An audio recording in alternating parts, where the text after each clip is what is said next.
Chào tất cả mọi người đã quay trở lại với kênh Đạt Nước Bi.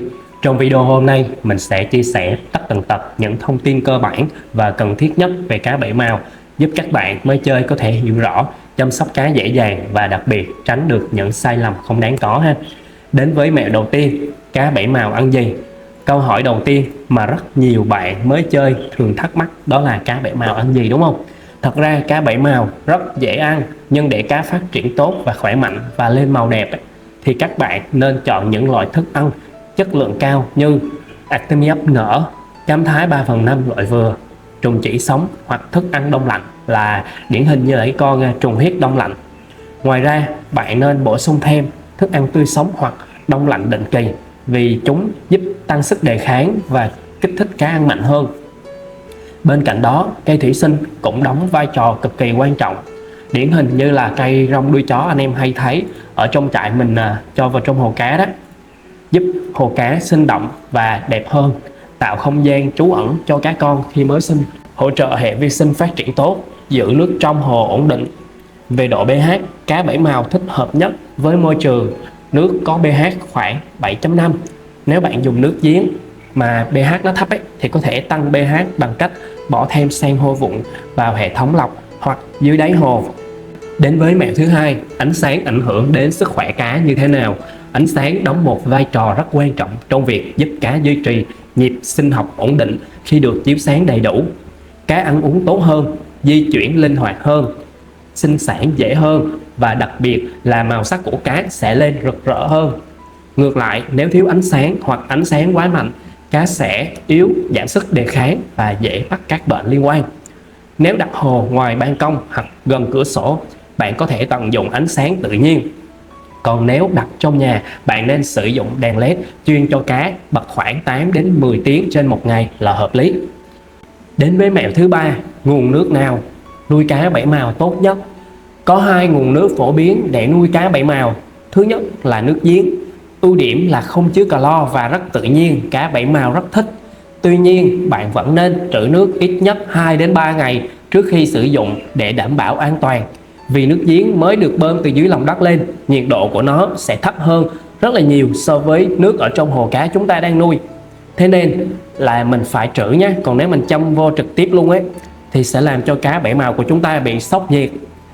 Đến với thứ hai là nước máy.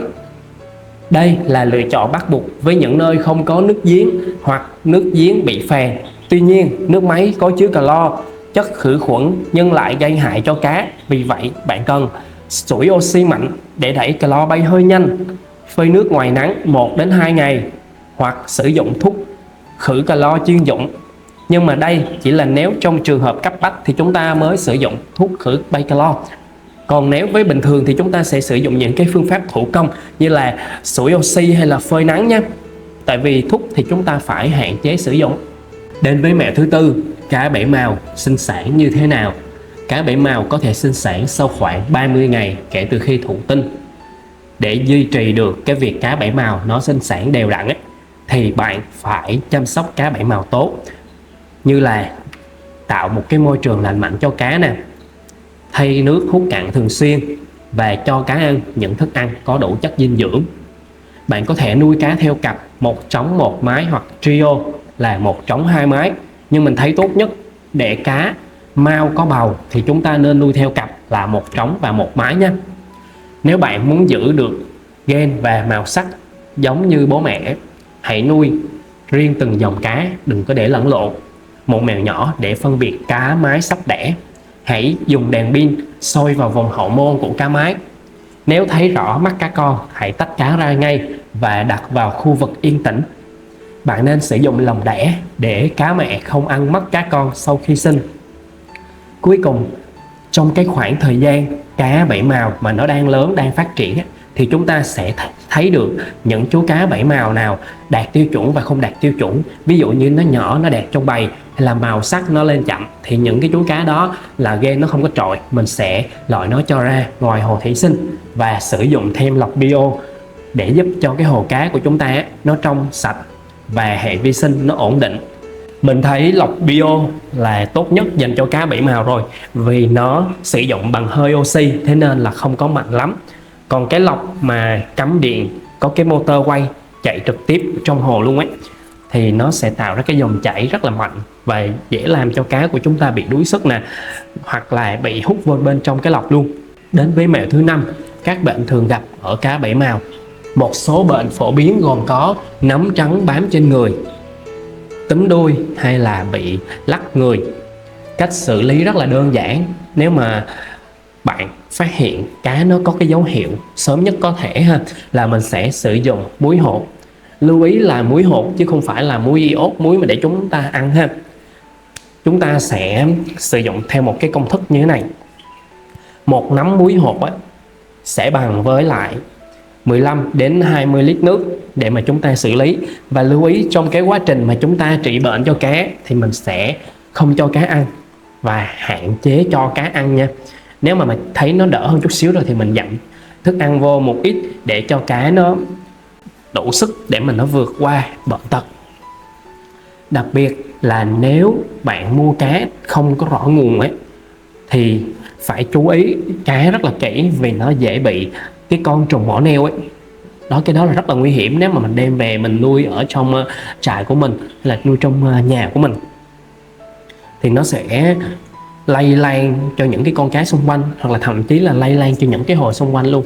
Và trong hồ của mình thì có lọc, có rong, có những cái thứ liên quan nữa mà mình phải sử dụng thuốc để mà mình trị thì đôi khi cái hồ mình nó to mà mình sử dụng thuốc để mình trị con đó thì nó sẽ khó lắm ha. Mới mua về thì mình phải quan sát trước khi thả vào hồ chính của mình. Ngoài ra đừng nuôi cá quá đông trong một hồ, sẽ làm cá dễ bị stress nè, tranh giành thức ăn và dễ bị nhiễm bệnh. Cá bảy màu nên và không nên nuôi chung với loại nào?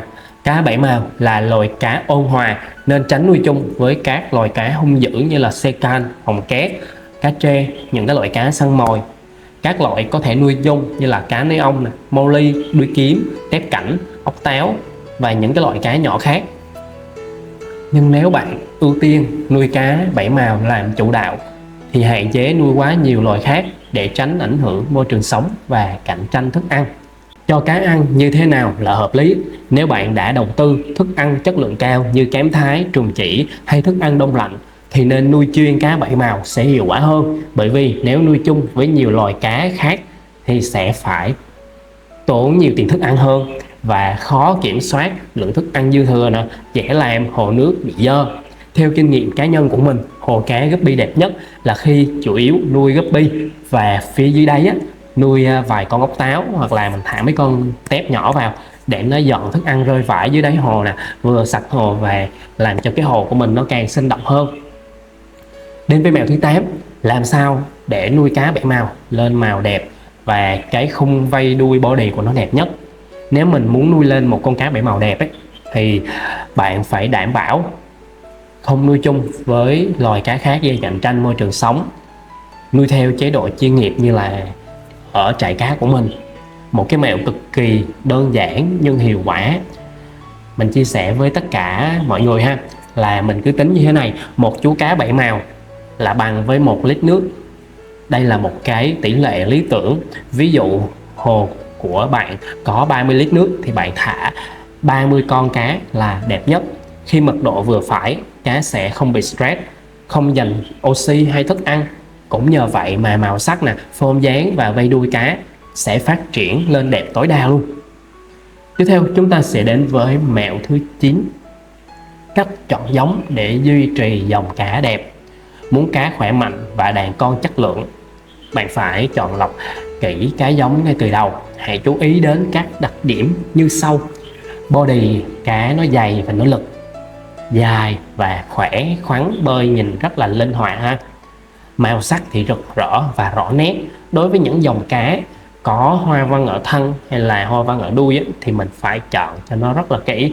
Nếu không thì cái đời con sau này nó sẽ ra bị nhòe và không có rõ Mình chọn vây đuôi nó cân đối, không có bị rách hay là bị cuốn xoăn lại. Trong một đàn cá sẽ luôn có vài con nổi trội nhất. Đó là những con nên được giữ lại để làm giống. Loại bỏ các cá thể yếu, hình thể không đẹp, vì nếu để lại chúng ảnh hưởng đến chất lượng của cái đàn cá sau này Thế nên những cái dòng cá bảy màu chất lượng cao á, thì cái giá trị của nó tương đối là sẽ cao hơn, vì nó là những con cá trội đẹp ở trong bầy. Tiếp theo đến với mẹo thứ 10. Tuổi thọ của cá bảy màu là bao lâu? Tuổi trung bình của cá bảy màu thường từ 1 năm đến tối đa 2 năm, tùy thuộc vào chất lượng nước, loại thức ăn, nhiệt độ môi trường và số lần sinh sản. Cá thường đạt độ đẹp nhất vào khoảng 3 đến 4 tháng tuổi. Đây là thời điểm mà màu sắc, hoa văn và vây đuôi phát triển rất rõ nhất. Nếu bạn bỏ lỡ giai đoạn này, cá sẽ xuống sắc, vây của nó sẽ rũ xuống và đuôi của nó sẽ bị tưa màu nhạt đi. Lưu ý đừng cho cá ăn quá nhiều cũng như quá ít. Ăn nhiều nó bị béo nè, và nó dễ bị không có tiêu hóa được. Rồi con cá của chúng ta nó sẽ nhanh già. Ăn ít thì nó sẽ gầy yếu, không phát triển được lên màu hay là body vây đuôi đẹp. Tiếp theo chúng ta sẽ đến với mẹo 11. Nhiệt độ nước, yếu tố quan trọng sống còn của cá bảy màu. Nhiệt độ nước ảnh hưởng trực tiếp đến quá trình trao đổi chất của cá. Trời lạnh dưới 24 độ, cá trao đổi chất chậm, ăn ít, dễ bệnh. Nước do thức ăn dư thừa. Lúc này thì mình nên cho cá nó ăn ít lại, ngày 1 đến 2 lần. Và anh em lưu ý trong cái khoảng thời gian mà thời tiết lạnh quá hoặc là nóng quá, canh lượng thức ăn vừa đủ ha.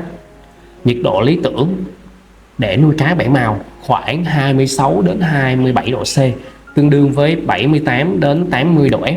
Đây là mức nhiệt độ tốt nhất để cá sinh trưởng và lên màu đẹp, sống thọ nữa.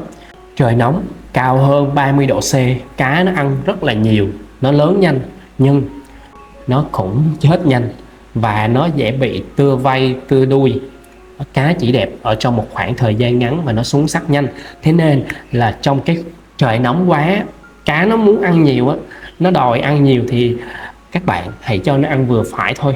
Mình đừng có cho nó ăn nhiều quá ha. Nếu bạn nuôi cá ở khu vực có nhiệt độ lạnh, dùng máy sưởi để giữ nước luôn ổn định. Đừng để nước dao động thất thường, cá sẽ stress và dễ bệnh hơn.